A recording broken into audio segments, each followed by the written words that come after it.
Prediabetes is not only a precursor to diabetes but also a risk factor for cardiovascular diseases such as heart attacks and stroke, say medical experts. This is the reason why it is important to identify and manage the condition before it progresses to diabetes.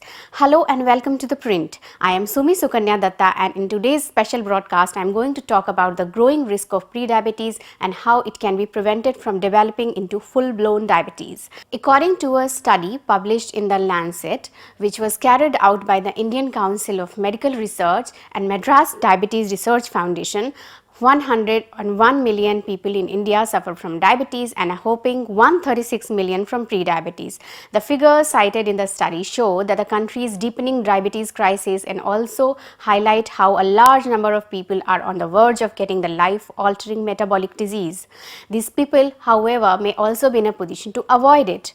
According to Dr. Sachin Kumar Jain, Head of Department of Endocrinology, Amrita Hospital in Faridabad, prediabetes is a condition where blood glucose levels are higher than normal but not high enough to be diagnosed as diabetes.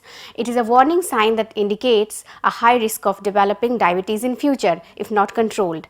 While the Indian government has a health program to address and control chronic non-communicable diseases, especially cancer, diabetes, cardiovascular diseases and stroke through the National Health Mission, the program does not single out prediabetes as a concern.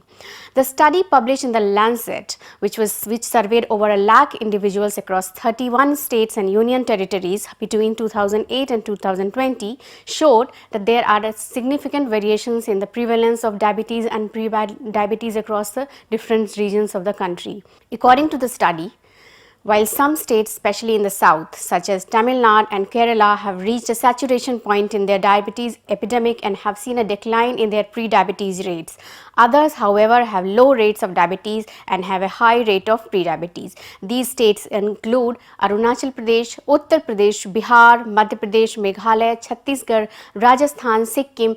The study also showed that the prevalence of prediabetes is higher in these states compared to others.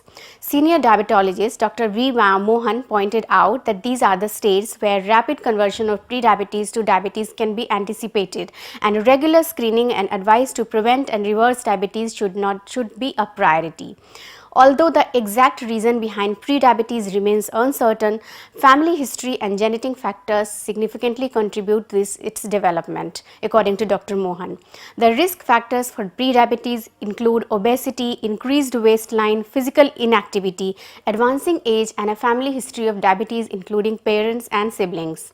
According to Dr. Arbinder Singhal, who is CEO and co-founder of Fitafly, a health tech startup that focuses on diabetes care, because of failure in capturing day-to-day sugar levels, diagnosis of prediabetes is often missed. So how exactly prediabetes is defined and diagnosed? We'll tell you. According to experts, prediabetes refers to blood glucose levels that are higher than the normal range but below diagnostic threshold for diabetes mellitus. It encompasses impaired fasting glucose or IFG and impaired postprandial or after meal glucose or IGT levels. Normally, fasting glucose levels should be below 100 mg per dl and after meal levels should be below 140 mg per dl.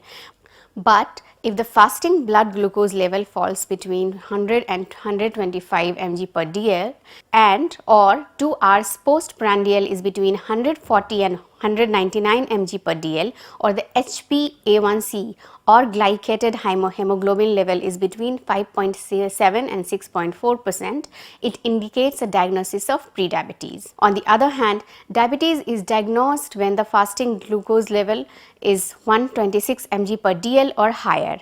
The 2-hour postprandial glucose level is 200 mg per dl or higher, or HbA1c level is 6.5% or higher. According to Dr. Mohan, those who have combined IFG and IGT tend to progress faster to diabetes. Prediabetes usually does not cause any specific symptoms or signs, but some people may notice darkening of the skin areas such as neck, armpits and groin, which is called acanthosis nigra.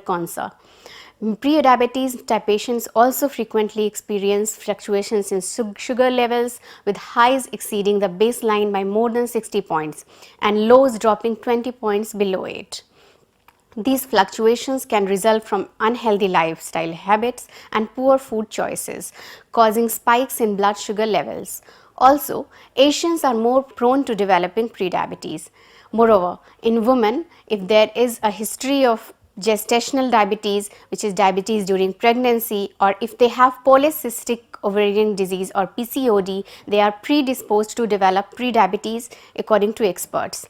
Prediabetes is crucial not only because it's precursor to diabetes, but also because it predisposes people to cardiovascular diseases like heart attacks and strokes, experts also say.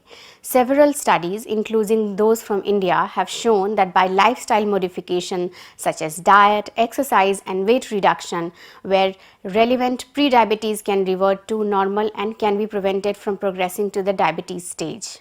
For Indians, this would mean reducing the intake of calories, especially carbohydrates, increasing the intake of protein and fiber in the diet, and adding a lot of non-starchy green leafy vegetables as well as some fruit in the diet. Doctors say that exercise is also important, and it may be really important to have a regular walk or jog or swim at least 5 to 6 days a week. In addition, muscle building exercises, also called resistance training, are also very important.